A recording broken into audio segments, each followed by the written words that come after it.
The bombshell divorce of Tom Cruise and Katie Holmes has put Scientology back in the spotlight, with many people wondering what marriage is truly like inside the famously secretive church. Tonight, the story of a Southern California couple who met, fell in love, and married in the Church of Scientology. Tanja and Stefan Castle were high-ranking insiders devoting their lives to the church. But Tanja says she was pressured to divorce Stefan and never speak to him again. Pressure, she said, was so intense she felt trapped and took extraordinary steps to leave the church and its international headquarters near Hemet in the dead of night.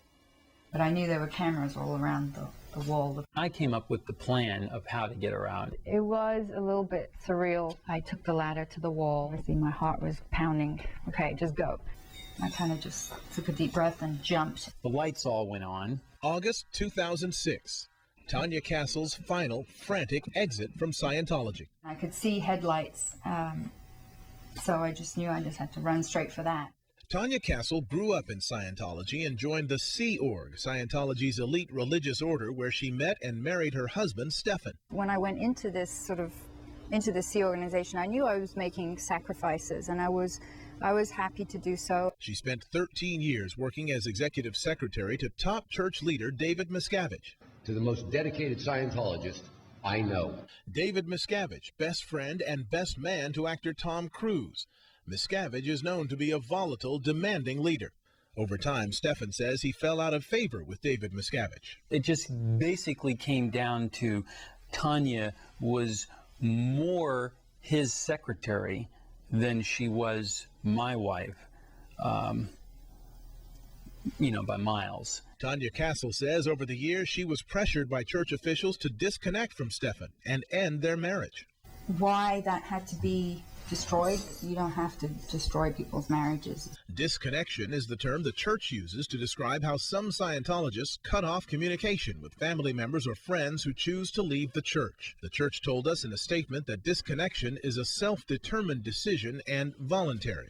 Just relentlessly and for years and years, I was being told what a bad person he was and how suppressive and how evil. In 1999, Stefan was assigned to the RPF, Scientology's Rehabilitation Project Force, for alleged financial misconduct and violations of the church's moral code, a charge he strongly denies. He was in for nearly 4 years. 3 years, 9 months. The church calls the RPF a voluntary program of religious retreat and rehabilitation and says Stefan agreed in writing to participate. But critics and some former Scientologists say the RPF is a punishment program and have compared it to a labor camp. Work carried on overnight, and on several occasions I was up for about 5 days straight. Well, first discouraged and then not allowed to communicate with each other or see each other or, be a married couple. Tanja Castle says the still married couple defied those orders, staying in touch by cell phone. But Tanja says when David Miscavige found out in the summer of 2004, she was demoted. Their cell phones were taken away, and Tanja was sent to live in near isolation in a remote corner of Scientology's sprawling international base near Hemet.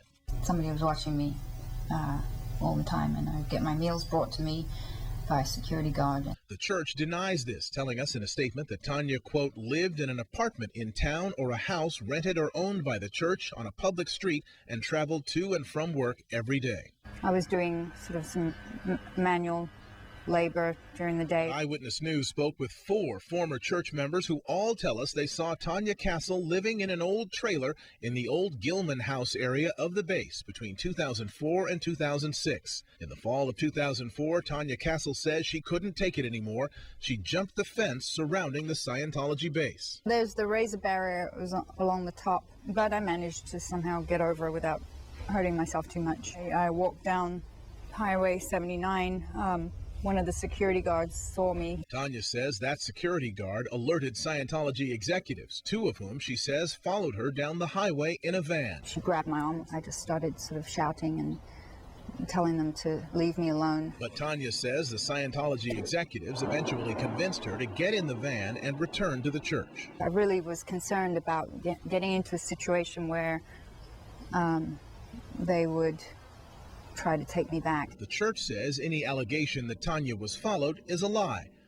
1 month later, Stefan left the church. And then they wanted to put me back on the RPF.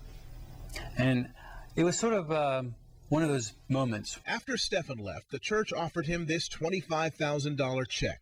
In return, Stefan had to sign a lengthy contract that prohibited him from ever contacting anyone in Scientology again.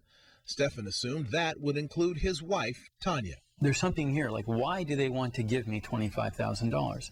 I took the check, I signed the document, we did it on video. Stefan took that check and the contract straight to an attorney. And he said, well, look, this is actually illegal. They have your wife. Stefan returned the check and canceled the contract, hoping to reunite with Tanja.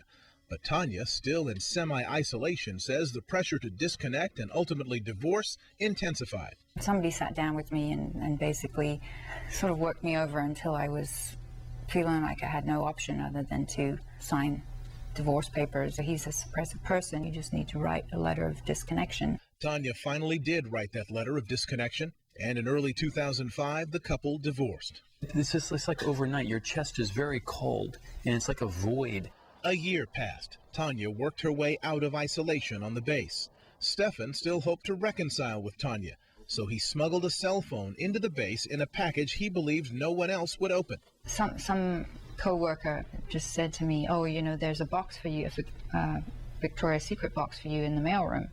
And I was like, that's odd. And I found right away, I found the letter and the phone, and